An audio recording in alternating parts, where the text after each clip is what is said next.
Liyayikhetha igumgedlela inkosi enkulu uBhombela isitimela samaMpondo ubaba mkhulu umkhulu womkhulu phakade amen. Igumgedlela likubingelela ngoSathane. Nangu-ke lo muntu okuthiwa ngoSathane usetholakele, obizwa ngenombolo ethi 666. Leyo nombolo leyo isho igama lakhe. Yilezi zinto zama-code names abo laba bantu baseRome nase-Italy. Ngoba leli gama elibhalwe ngenombolo lisho ukuthi siza Nero.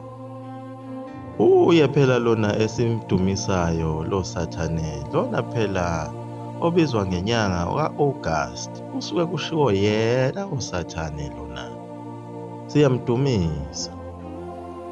Ibachazile igumgedlela onkulunkulu kanye nezinyanga zonyaka esiyisebenzisayo lapha ukuthi onkulunkulu bakwezinye izizwe, onkulunkulu abangalungile abasibangela usizi nokuhlupheka. Lokhu namanje esisenakho lokuhlupheka. Okulokhu kuthiwa silinde indoda ethile kuthiwa izovuka kwabafileyo iyeza. Nogogo bethu nokhulukhulu bethu babelinde yona, nathi sizizukulwane silinde yona, kodwa usizi lokhu luqhubeke njalo. Uma sigcina sesifile sihlupheka siye siduduzwe kuthiwa baphosisiwe abampofu bayobona umbuso wezulu. Ngabe ubuwula noma ubuphukuphuku lobo ukuthi uNkulunkulu angafika zokudala uzohlala lapha emhlabeni uzohlupheka. Ngabe ukwenzelani lokho uNkulunkulu? uNkulunkulu oyisiwula ongenza into enjalo. Thina abantu sizihlupha thina ngokulandela izinto zabantu bezizwe esingazazi, futhi silwa size sinqamuke amakhanda sizivikela lezi zinto zalaba bantu esingazazi. Kusuka emkhulu imisindo kuvikelwa izinto ezabantu bezizwe esingazazi. Into ongakaze uyiphuphe noma ulele, ngoba phela ubuhlakani baNkulunkulu bujule kakhulu. Uyakwazi ukuthi akuxhumanise naye noma uxhumane nezingilosi ngawo amaphupho, ngoba phela ingilosi uma ungayibona ngamehlo angeke uphile. Khona siyazibongela lezi zizwe zabantu abamhlophe ezafika nazo zonke lezi nganekwane zezinsumansumane zawo, ngoba zenze ukuthi lezi zizwe noma zafika lapha zingenalutho kodwa zaphumelela kakhulu, zaceba. Kunamhlanje zinamaplazi, zinezinkomo, zinakho konke, kodwa azifikanga nalutho. Yilamanga kuphela nje ezafika nawo. Njengoba lichazile igumgedlela ngomlungu wokuqala ofike ngama-1700, okuyena owafika naleli vangeli esalimukela ngezandla ezimhlophe. Lafikela emampondweni. Kwase kulandela bonke-ke laba abanye abelungu ababezolushumayela leli vangeli eliwubufu, elathi ukuthelisa kakhulu uNkulunkulu waze wathumela laba baprofethi ekade ngilokhu ngibaveza, wena ongabazi futhi ongafuni ukwazi ngabo, olokhu ulwela into enganekwane eyafika nabacindezeli. Kanti uNkulunkulu wakupha abaprofethi bakho, noba bamkhulu bakho abazange bebalalele laba baprofethi.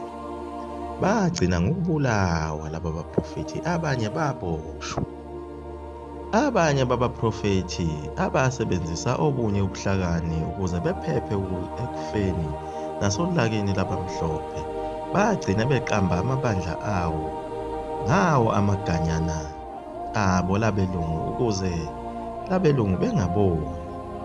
Bephinde labaprofethi bebabaze leli gama leli elifike nalabelungu benzela ungabulawa, ngoba phela babewahlola amabandla. Noma uthi ungumprofethi, uma ungalibabazi leli gama abafike nalo kanye nesiphambano, babebona ukuthi usuvulekile amehlo, bese bekubulala.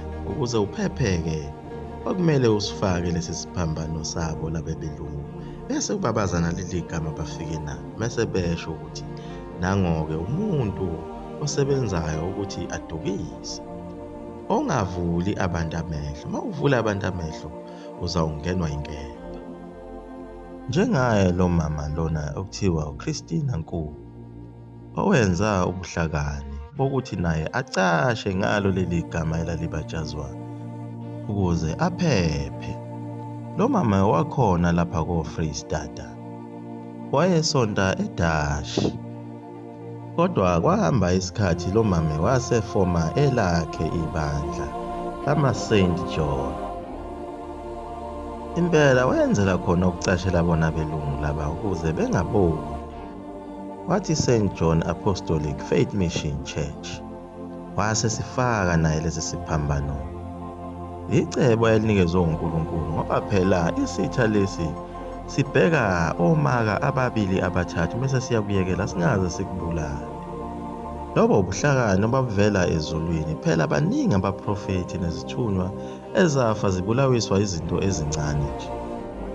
Ngoba uzokhumbula nayo indaba yomsindisi ovela khona eBhayibhelini abambiza ngoJesu ukuthi naye wayengeke aze abulawa ngoba bake basho bathi akaphike ukuthi usuka ezulwini bazomdedela. Ukuba yena wathi cha ngisuki khona ezulwini, kuzo izitha zakhe zazizomdedela bese yaqhubeka ishumayela ivangeli. Naso isizwe esingaphansi kwenkolo ye-Islamic sabulawa kakhulu ngoba naso sasilokhu siphike inkani njalo silokhu sithi uNkulunkulu munye umdali wezulu nomhlaba kodwa uMuhammad uyisithunywa sakhe. Uma besitshela lesi sizwe sasiye siphike inkani singafuni ukuyiyeka lento yaso bese siyabulawa kabuhlungu. Kodwa uNkulunkulu ngobuhlakani wabanika amacebo ukuthi makuqhamuka isitha sitshele amanga kodwa wena ube uqhubeka wenza umsebenzi wakho. Ngoba isitha lesi simhlophe sasimandla kakhulu wawungeke uze unqamule kuso. Sasibulala zonke izimpande zesizwe esimnyama. Uma ungenazo izimpande angeke uzophumelele noma yini. Njengoba umuntu omnyama ophila kahle nonemali yakhe ocebile uyebone konke kumhambela kahle, abone sengathi lo mnotho wakhe uyoma ingunaphakade, kodwa ngenxa yokuthi akayazi imvelaphi yakhe, emva kokushona kwakhe kuyoshabalala konke. Ingakho abantu abamnyama ungawathuli amabhizinisi abo ama ingunaphakade. Ngisho izitolo zasemadolobheni amakhulu esasizazi kuyizitolo zabantu abamnyama ziyakhonjwa nje manje ukuthi kwake kwaba khona isitolo somuntu owayecebile. Kodwa akusekho konke ngenxa yokuthi wasuke wafelwa inkolo yakhe nemvelaphi yakhe. Kodwa izizwe ezimhlophe nabamdabu basondiya kuze kube namhlanje itheku ligcwele izitolo zabo zobabamkhulu babo. Ingabe kuphi obabamkhulu babo? Njengoba usucebe kangaka nje na kuzophela konke lokhu ngoba awunendaba udla izambane likapondo. Kodwa ngisho ithuna likababamkhulu wakho awulazi nokuthi likuphi nendawo.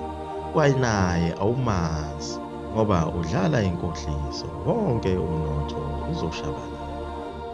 Kwawona lo mnotho wakho awazi ukuthi ufike kanjani kuwe, ucabanga ukuthi ukuhlakanipha kwakho. Udlala nangayo imali. Labo babamkhulu noNkulunkulu okuthumileyo ukuba uzosebenza lapho emhlabeni, uzovusa imizi yakini, bakunika izinhlanhla kanye nomnotho. Kodwa wena awunendaba nakho konke lokhu, ufuna ukudla kamnandi nezitha zakho nezitha zobabamkhulu bakho. Njengoba kwenza inkosi yaseBhabhiloni kuze kuthiwe kuyona mene Tekel Fasi.